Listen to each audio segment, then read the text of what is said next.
ایک دن مرنا ہے، آخر موت ہے۔ ہم گناہگار ہیں، ہمارے اعمال میں قلت ہے، اعمال میں کمی ہے، اعمال میں کوتاہی ہے، طرح طرح کے گناہ کرتے ہیں، ہمیں گناہ و ثواب میں تمیز بھی نہیں ہے، ہم مانتے ہیں ہم گناہگار ہیں، ہمیں اندازہ بھی نہیں ہے کہ ریت کے ذروں جتنے گناہ ہیں یا آسمان کے تاروں جتنے گناہ ہیں یا پانی کے قطرات جتنے گناہ ہیں، لیکن ہمیں امید ہے کہ میرا مولا بخش دے گا۔ ہم گناہگار ہیں لیکن نام محمد کے گستاخ نہیں ہیں، نبی سے بے وفائی کرنے والے نہیں ہیں، آقا سے غداری کرنے والے نہیں ہیں، ہم پہلے ہی گناہگار ہیں۔ ایک ہی سہارا ہے، وہ نام محمد کا ہے، ایک ہی ہمارا وسیلہ ہے، وہ در مصطفیٰ کا ہے، حضور کا نام ہے۔ ورنہ یاد رکھو آج کتنے گناہ ہو رہے ہیں، آسمان نہیں پھٹتا، زمین نہیں پھٹتی، پتھروں کی بارش کیوں نہیں ہوتی، آگ کے بادل کیوں نہیں برستے، وہ ہوائیں کیوں نہیں چلتی، وہ طوفان کیوں نہیں آتے۔ پچھلی قومیں ایک گناہ کرتی ہیں، پوری قوم کو برباد کر دیا جاتا ہے۔ ہم لاکھوں گناہ کر کے بھی زندہ ہیں، نسلیں زندہ ہیں، چہرے سلامت ہیں۔ مولا وجہ کیا ہے؟ فرمایا ما کان اللہ لیعذبہم وانت فیہم، تمہیں بچایا ہوا ہے تو نام محمد نے بچایا ہوا ہے۔ ہمارا ایک وسیلہ ذات مصطفیٰ ہے، محبت مصطفیٰ ہے۔ قادیانی گستاخ بے ادب ہمارا وہ عقیدہ بھی لینا چاہتا ہے، وہ نسبت بھی لوٹنا چاہتا ہے، ایمان کی شمع کو گل کرنا چاہتا ہے۔ یہی وجہ ہے علماء اہل سنت نے ختم نبوت پہ بول بول کے، تاجدار ختم نبوت کے نعرے لگا لگا کے اس سنی قوم میں وہ ولولہ پیدا کر دیا ہے۔ آؤ ادھر راہ ستمگر انہیں آزمائیں، تو تیر آزما ہم جگر آزمائیں، چلاؤ آندھیاں، چلاؤ طوفان، چلاؤ گولیاں، آزماؤ۔ ہمارے نوجوانوں کو لاشیں اٹھ رہے تھے، لبیک یا رسول اللہ کی صدائیں آ رہی تھے۔ زندہ باد، زندہ باد۔ یہ سوچ ہماری قوم کے اندر بیدار کرنا انتہائی ضروری ہے۔ شام ڈھلتے ہی تاجدار گولڑا پیر میر علی شاہ چشتی رحمت اللہ تعالی علیہ شاہی مسجد کے اسٹیج پہ جلوہ گر ہو چکے تھے۔ ہزاروں مسلمانوں کا جمع غفیر تھا۔ علماء اپنے اپنے وقت میں حضور کی ختم نبوت پہ دلائل دیتے رہے، رات گزرتی رہی۔ تاجدار گولڑا پیر میر علی شاہ چشتی رحمت اللہ علیہ جلوہ گر ہوئے۔ فرمایا مرزا نے کہا تھا میں آؤں گا، میں کہتا ہوں وہ نہیں آئے گا، اور اگر آج مرزا آ جاتا ہے تو میں اعلان کر رہا ہوں میں قلم کو ہاتھ نہیں لگاؤں گا، میں کاغذ کو چھوں گا تک نہیں، میں قلم کو کاغذ پر رکھ کر کہوں گا اے قلم لکھ۔ قلم خود اٹھے گا اور نبی کی شان میں لکھتا چلا جائے گا۔ یا سبحان اللہ کو لکھتا چلا جائے گا۔ پیر صاحب واپس آئے، مرید نے ہاتھ جوڑ کے کہا پیر سائیں اتنا وڈا دعویٰ کر چھوڑائی، اگر مرزا آویندا تو کیا تسا قلم نو حکم دے ہوا قلم چل پویا؟ فرمایا میرے علی خود دعویٰ نہیں کر رہا تھا، جب میں کولڑا کی دھرتی سے جا رہا تھا تاجدار کائنات میرے نانا جان محمد عربی صلی اللہ علیہ وسلم میرے خواب میں آئے، میری کمر پہ ہاتھ رکھا، کہا بیٹا میرے علی میری ختم نبوت کے لیے جا رہے ہو، جاؤ، دعویٰ کرنا تمہارا کام ہے، کر کے دکھانا ہمارا کام ہے۔ تاجدار ختم نبوت زندہ باد، زندہ باد۔ تاجدار ختم نبوت۔ تو 1954 جب پاکستان 1947 میں بن گیا تو 54 میں علماء حقہ نے، پاکستان کے علماء نے مشاورت کی کہ سرکاری طور پہ مرزائیوں کو کافر قرار دیا جائے، ورنہ مسلمانوں کے بھیس میں یہ مسلمانوں کے ایمانوں سے کھیلتے رہیں گے اور ہمارا نقصان کرتے رہیں گے اور قوم کو میں گستاخ کرتے رہیں گے۔ اور آج یہ ہے، کل کوئی اور نبوت کا دعوے دار کھڑا ہو جائے گا اور کہے گا وہ بھی تو ہیں، وہ بھی تو مسلمان ہیں۔ اس مقصد کے لیے تحریک چلی، تحریک تحفظ ختم نبوت۔ اس تحریک اور اس بل کے پاس کرانے میں 20 سال لگے۔ کتنے سال؟ 20 سال۔ 10,000 لوگوں کو شہید کیا گیا حکومت کی طرف سے۔ حکومتیں بدلتی رہیں لیکن ان کا موقف ایک تھا کہ یہ بل پاس نہیں ہونے دینا۔ 10,000 لوگ شہید ہوئے۔ مجاہد ملت مولانا عبدالستار خان نیادی جیسی ہستیاں بھی جیلوں میں پڑی رہی۔ علماء کو پابند سلاسل کیا گیا، جبر کیا گیا، ظلم کیا گیا۔ گولیاں لگائی گئی، پیسوں سے خریدنے کی کوشش کی گئی، لیکن ان کا ایک ہی نعرہ تھا، تاجدار ختم نبوت۔ بالآخر پاکستان کی قومی اسمبلی میں 20 گھنٹوں بحث کے بعد ادھر سے مرزا طاہر آیا تھا، مرزا قادیان مرزائیوں کی طرف سے، ادھر سے علماء حقہ تھے، سوال جواب ہوتے رہے، مناظرہ چلتا رہا، نشستیں برخاست ہوتی رہی، نشستیں لگتی رہی۔ بالآخر کئی گھنٹوں کی بحث کے بعد پاکستان کی قومی اسمبلی کے اندر ذوالفقار علی بھٹو کے دور میں یہ بل منظور کیا گیا، اور جب یہ بل منظور ہوا کہ قادیانی آئینی طور پر وطن عزیز میں یہ کافر ہیں اور ان کا اسلام کے ساتھ تعلق نہیں ہے، مسلمان نہ کہلا سکتے ہیں، نہ اپنے مذہب کی تبلیغ کر سکتے ہیں، نہ اپنی عبادت گاہوں کو مسجدوں کا نام دے سکتے ہیں، نہ اپنی کتابوں کو اور اپنی تبلیغ کو یہ سر عام لوگوں تک پہنچا سکتے ہیں، اس طرح بہت سی پابندیوں کے ساتھ ایک بل منظور ہوا۔ جب ذوالفقار علی بھٹو اس پر دستخط کر رہے تھے تو کہا، لوگوں میں دستخط تو کر رہا ہوں کہ یہ بل منظور ہو چکا ہے، لیکن میں موت کے پروانے پر دستخط کر رہا ہوں۔ اور چند دنوں کے بعد ایک قتل کا بہانہ بنا کر کے ذوالفقار علی بھٹو کو تختہ تار پہ چڑھا دیا گیا۔ اس ملک پاکستان جو کہ آئین پاکستان کے نام پر حاصل کیا گیا تھا، اگر ہم حضور کی تحفظ ختم نبوت کا بل پاس کراتے ہیں تو مہینوں لگ جاتے ہیں، اگر ختم نبوت کے بل میں ترمیم کر دی جائے، ہم وہ بحال کروانا چاہتے ہیں تو گولیاں چلتی ہیں، جیلوں میں جانا پڑتا ہے، مشق بننا پڑتا ہے، تب جا کر کے سنوائی ہوتی ہے اور وہ شکیں بحال کی جاتی ہیں۔ اگر حضور کی ناموس کے لیے ہم کسی گستاخ کے خلاف نکلتے ہیں، FIR کرانا چاہتے ہیں، ہمیں قتل تو کر دیا جاتا ہے، لیکن گستاخ کو قابل گستاخ کو گرفتار نہیں کیا جاتا۔ اگر ایک عاشق رسول کو ہم آزاد کرانا چاہتے ہیں، رات کے اندھیروں میں ملک ممتاز حسین قادری کو تختہ تار پہ تو چڑھا دیا جاتا ہے، آزاد نہیں کرایا جاتا، لیکن لوٹی قوم والا یعنی مرد کے ساتھ سے نہ کرے گا، عورت کے ساتھ جو ہے بدکاری کرے گی، جس کو ٹرانسجنڈر بل کا نام دیا گیا ہے۔ اس کا مطلب کیا ہے کہ مرد کہے گا میں عورت ہوں، اس کے شناختی کارڈ میں عورت لکھ دیا جائے گا،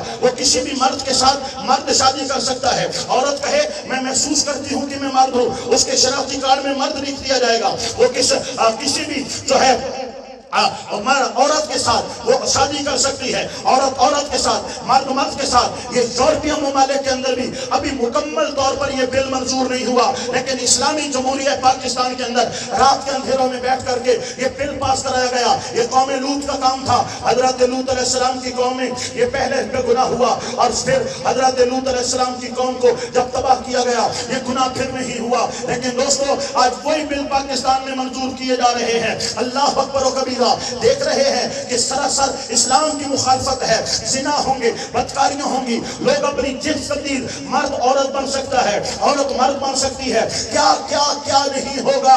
ایسے بل اچانک رات کے اندھیروں میں پاس کیوں ہو جاتے ہیں؟ میرے دوستو، میرے بھائیوں، میرے بچوں، ایک بات کان کھول کے سن لو، 14 اگست 1947 کو پاکستان تو آزاد ہوا تھا، ہم آزاد نہیں ہوئے، ہماری سوچ آزاد نہیں ہوئی، ہمارے فکر آزاد نہیں ہوئی، ہمارا پارلیمنٹ آج بھی غلام ہے، ہمارا سینٹ آج بھی غلام ہے، ہماری قومی اسمبلیاں آج بھی غلام ہے، ہمارے ملک میں منتخب ہونے والا چاہے وزیر اعظم ہو چاہے صدر ہو، آج تک وہ غلام ہے۔ یہ یہود و نصارہ کے ہاتھوں پر اشاروں پر چلتے ہیں، یہ کٹ پتلیاں ہیں، یہ پتلی تماشا لگا ہوا ہے، ہمیں نظر آتا ہے یہ نور ہے، یہ جیم ہے، یہ سین ہے، یہ میم ہے، اس کی حکومت ہے، حقیقت میں یہ کچھ بھی نہیں ہے، امریکہ ہے، برطانیہ ہے، اسرائیل ہے، وہ جیسا چاہتے ہیں پاکستان کے ساتھ کھلواڑ کیا جا رہا ہے، کھلواڑ کیا جا رہا ہے، اور اس قوم کو خبر بھی نہیں ہے ہم کہاں جا رہے ہیں۔ میرے بھائیوں، کسی سیاسی جماعت کو سنجیدہ مت لینا، یہ لٹیرے ہیں، یہ ہمارے ملک کو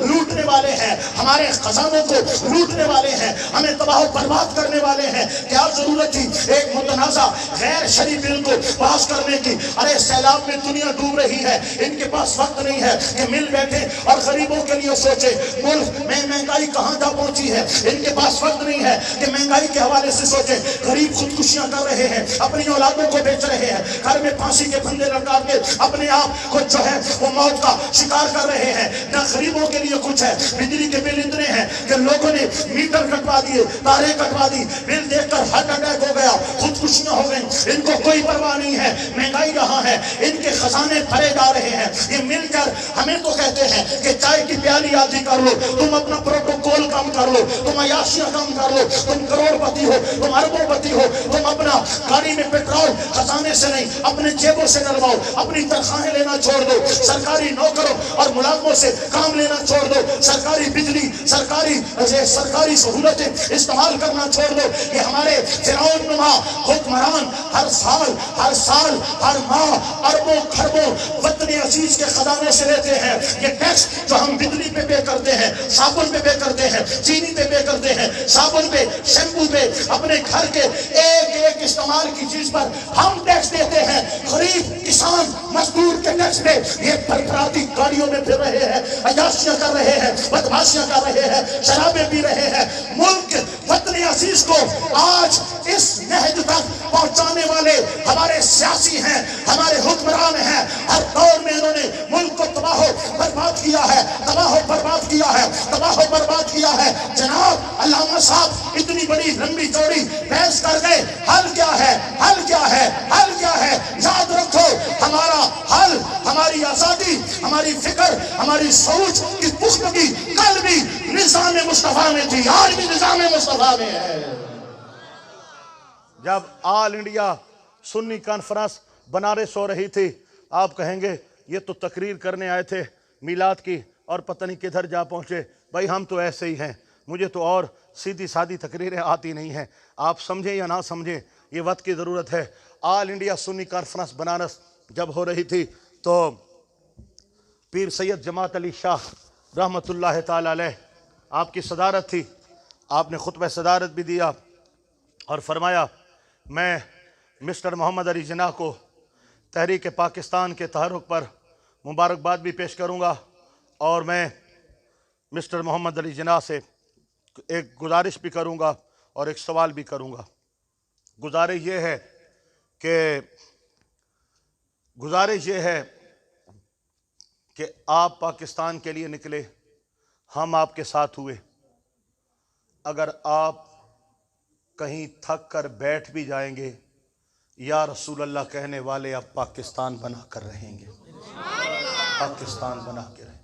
اور دوسرا میرا سوال, فرمایا اللہ کرے گا ہم دیکھ رہے ہیں کہ پاکستان ہمیں مل رہا ہے, اگر پاکستان بن گیا تو اس کا آئین کیا ہوگا, دستور کیا ہوگا؟ قائد اعظم محمد علی جناح جب اپنے اسٹیج پہ آئے, انہوں نے شکریہ ادا کیا اور پھر کہا کہ پیر صاحب نے مجھ سے آئین پوچھا ہے. اس کا جو کوٹ تھا, کوٹ کا بٹن کھولا, اندر کے پاکٹ میں پاکٹ سائز قرآن پاک رکھا ہوا تھا. اس نے قرآن پاک نکالا اور کہا جس قوم کے پاس یہ کتاب ہے اس سے کسی نئے آئین کی کوئی ضرورت نہیں ہے. اس مقصد کے لیے ہم نے وطن عزیز حاصل کیا تھا. آج جو کچھ ہمارے ساتھ ہو رہا ہے وہ آپ سب دیکھ رہے ہیں. ان سیاسیوں کے لیے ہم فیس بک پہ رشتہ داریاں بھی توڑ دیتے ہیں, ان جماعتوں کے لیے ہم ایک دوسرے پہ بہتان درازیاں بھی کرتے ہیں. اسی سیاست کے پیچھے ہم نے اچھے خاصے دوستوں کو بھی ضائع کر دیا. یہ کسی کے نہیں ہیں, یہ پیسے کی اولاد ہے, یہ یہود و نصارہ کی اولاد ہے. الا ما شاء اللہ, شاید اسمبلیوں میں کوئی انگلیوں پہ گنے گئے چند افراد موجود ہوں جو نظریے کی سیاست کر رہے ہیں. باقی روپیہ پیسہ, حرص و حوث, عیاشی اور لالچ کی جو ہے وہ سیاست کر رہے ہیں. اللہ پاک ہماری قوم کو ہدایت عطا فرمائے. گھنٹہ ہو گیا میرے بھائیو, گھنٹے سے کوئی 5-7 منٹ زیادہ ہو گئے. میں 10 منٹ آپ کے لوں گا اور بات ختم کروں گا. کوئی پریشانی, کوئی تکلیف, کوئی رولا رپا, کوئی اعتراض؟ اللہ تعالیٰ تو سلامتی عطا فرمائے.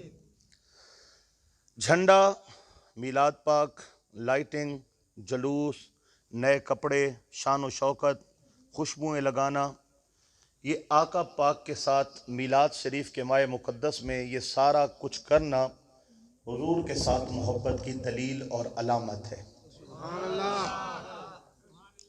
دو چیزیں ہیں، ایک حضور کی آمد ہے اور ایک حضور صلی اللہ علیہ وسلم کی آمد کا مقصد ہے۔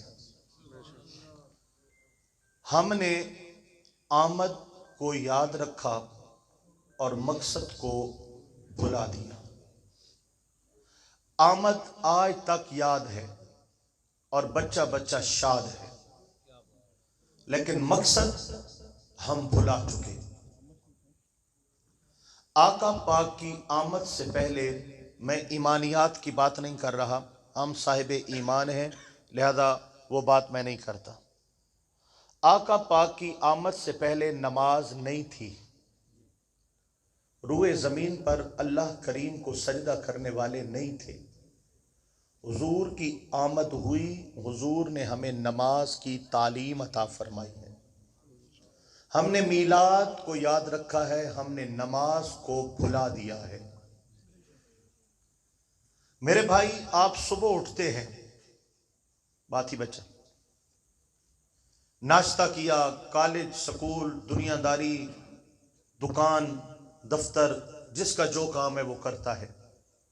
دوپہر، عصر، مغرب، رات تھکے ہارے آئے، کھانا کھایا، سو گئے۔ جو کچھ تو نے کیا وہ اپنے لیے کیا، صبح سے شام تک تو نے اپنے اللہ کے لیے کیا کیا؟ اللہ کے لیے یہی تھا کہ اٹھ کر پہلے نماز پڑھتا، ظہر میں کام چھوڑ دیتا، نماز پڑھتا، عصر میں مصروفیت ترک کر دیتا، نماز پڑھتا، مغرب میں وقت نکالتا، نماز پڑھتا، عشاء میں نیند بعد میں کرتا، پہلے اپنے مالک کو سجدہ کرتا۔ اسلام میں ایمان کے بعد سب سے پہلا فرض نماز ہے۔ اسلام کی پہلی سیڑھی کا نام نماز ہے۔ جو قوم ابھی تک پہلی سیڑھی نہیں چڑھی، نماز کی پابند نہیں ہوئی، پہلا فرض نہیں لیا، وہ قوم پورے دین پر عمل کیسے کر سکتی ہے؟ آپ میں پڑھے لکھے بھی ہیں، ان پڑھ بھی ہیں، مزدور طبقہ بھی ہے، طالب علم بھی ہیں، لیکن میرے سوال کا جواب ہر ایک کے پاس ہے۔ مسلمان اور کافر میں فرق کیا ہے؟ بولو بولو نا، اونچا بولو۔ نماز ہے، مانتے ہو؟ حضور کی حدیث مبارکہ کا اشارہ یہی ہے کہ مسلمان اور کافر میں فرق کیا ہے؟ نماز ہے۔ اب اس کا مطلب کیا ہے؟ کہ کافر کی علامت ہے کہ وہ بے نماز ہوتا ہے، اور مسلمان ہونے کی دلیل ہے کہ وہ نمازی ہوتا ہے۔ جس نے فجر نہیں پڑھی، جو ظہر نہیں پڑھتا، جو عصر نہیں پڑھتا، مغرب نہیں پڑھتا، عشاء نہیں پڑھتا، تو بتا تیرا کردار اسلام کی علامت پیش کر رہا ہے یا کوئی اور علامت پیش کر رہا ہے؟ ہمارے مسلمان ہونے کی دلیل نماز ہے، علامت و نشانی نماز ہے۔ تو اپنی شناخت بھی کھو بیٹھا، اپنی نشانی بھی کھو بیٹھا، کس طرح کا تو مسلمان ہے مجھے بتا۔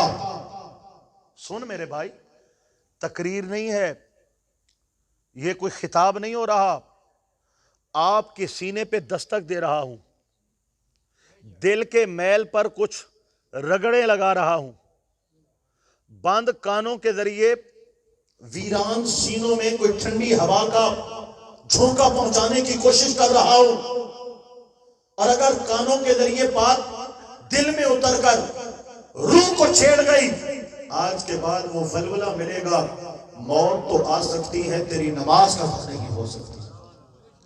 اس مسلمان کی شان ہی یہی ہے میرے بھائیوں۔ آئیے میں عرض کر رہا تھا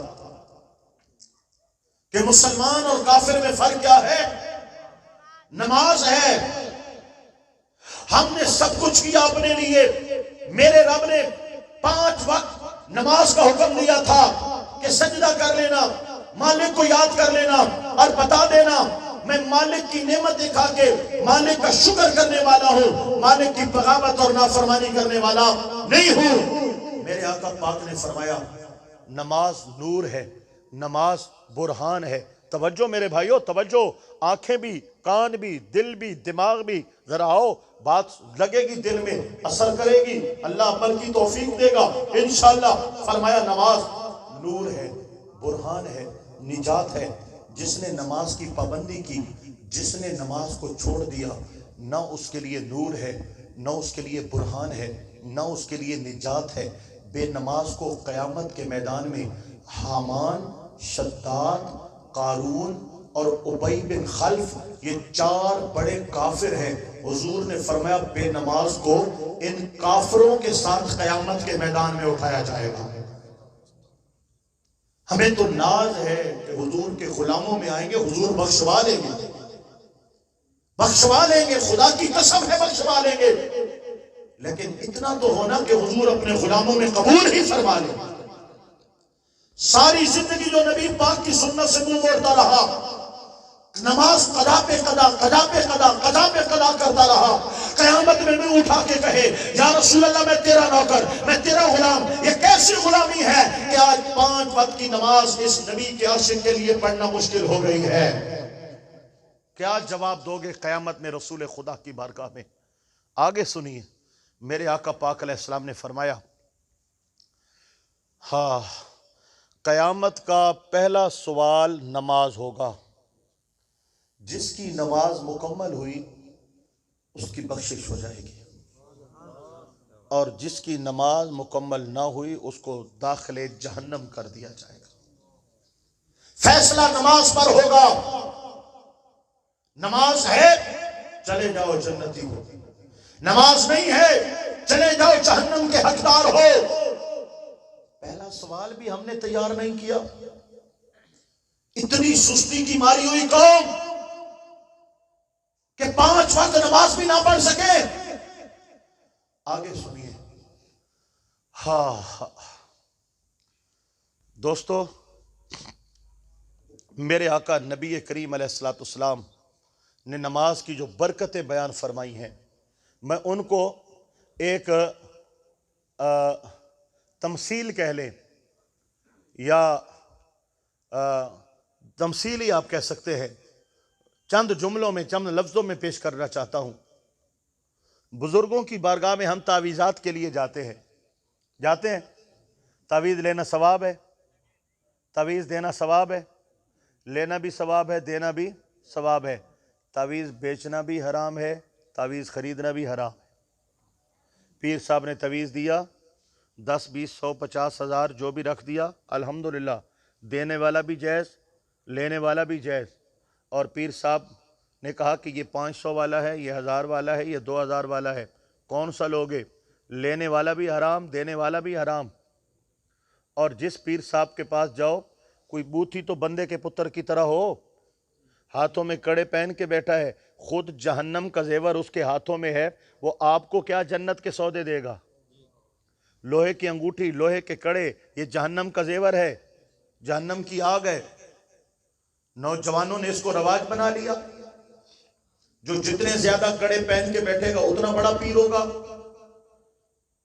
یہ شانوں سے اوپر بال جہاں تک جائز ہے مرد کے لیے، شانوں سے نیچے حرام ہے۔ جس کی جتنی لٹیں زیادہ لمبی ہوں گی اتنا بڑا پیر ہے۔ یہ پیری فقیری کی نشانیاں ہیں، یہ زلفیں ہیں، کانوں تک آ جائیں، نیچے آ جائیں، یہاں تک آ جائیں، کالر تک آ جائیں، یہ زلف ہے، پیاری لگتی ہے، سنوار کے رکھو۔ زنانیوں کی طرح کمر پہ بال لٹک رہے ہیں اور پیر صاحب بنے بیٹھے ہیں، یہ پیر نہیں ہے، یہ تباہی کی تصویر ہے، یہ بربادی ہے۔ چہرے پہ سنت مصطفیٰ نہیں ہے، پیر بن گئے، آقا کی سنت کا دشمن ہے، مونڈ مونڈ کے نالیوں میں حضور کی سنت بہاتا ہے۔ یہ کہاں سے پیر آ گئے داڑھی منڈے؟ بے نماز جس کے بدن سے زیادہ بدبو ہے وہ بڑی ولایت والا ہے، بڑا پیر ہے۔ یہ پیری فقیری کا ہم نے معیار بنایا ہے۔ ایسے بدبودار، بے عمل، داڑھی منڈے، جاہل، بھنگی، چرسی، بے غیرت پیر عزتوں سے کھیلتے ہیں اور کالے کرتوت کرتے ہیں، پھر ویڈیو وائرل ہوتی ہے اور اہل سنت کو بدنام کیا جاتا ہے۔ ہم ایسے پیروں پہ بھی لعنت بھیجتے ہیں اور ان کے مریدوں پہ بھی لعنت بھیجتے ہیں۔ اہل سنت کا ان کے ساتھ اور ان کا اہل سنت کے ساتھ کوئی تعلق اور واسطہ نہیں ہے۔ امام اہل سنت نے پیر کی 4 شرطیں بیان کی ہیں. یہ 4 شرطیں ہیں تو بیعت کرو ورنہ بیعت حرام ہے. پہلی شرط پیر کا عالم ہونا ضروری ہے. جاہل خود بھی گمراہ ہوگا آپ کو بھی گمراہ کرے گا. جو عالم نہیں ہے وہ پیر نہیں بن سکتا. دوسرا اپنے علم پر اس کا عمل کرنا ضروری ہے. چہرے پہ سنت ہو, صاف ستھرا لباس ہو, آنکھوں میں حیا ہو, شرم ہو, عورتوں کو آنکھیں اٹھا اٹھا کے پھاڑ پھاڑ کے بے حیا کتوں کی طرح نہ دیکھتا ہو, دل میں عشق مصطفیٰ ہو, آقا پاک کی سنت کا عامل ہو. یہ دوسری شرط ہے. اور تیسری اس کا عقیدہ ٹھکا ٹھکا پکا سچا سچا اہل سنت و جماعت ہو. غیر اہل سنت کی بیعت حرام ہے, پیر نہیں ہو سکتا. دوسرے جتنے مسالک ہیں ان میں شیخ الحدیث, مفتی, مدرس, طرح طرح کے لوگ نظر آئیں گے. اگر ولی نظر آئیں گے تو صرف اہل سنت و جماعت میں نظر آئیں گے. اور چوتھی شرط اس کا سلسلہ طریقت رسول اللہ صلی اللہ علیہ وسلم تک متصل جڑا ہوا ہو. اے جن یہ کھمبیاں نکل پونیاں, نہ کوئی پیو تے نہ کوئی ماں, یہ کھمبیاں آج کل پیر اٹھی گلونے. جنا پیر طریقت رابر شریعت کوئی پتہ کو نہیں بھائی کتوں آئے تھے کتوں گئے تھے, یہ کیڑی بلا سارے گلے پو گئی ہے. سلسلہ طریقت نبی کریم علیہ السلام تک جڑا ہوا ہونا ضروری ہے. یہ 4 شرائط ہیں, اگر ہے تو بیعت جائز ہے ورنہ بیعت کرنا حرام ہے. وہ خود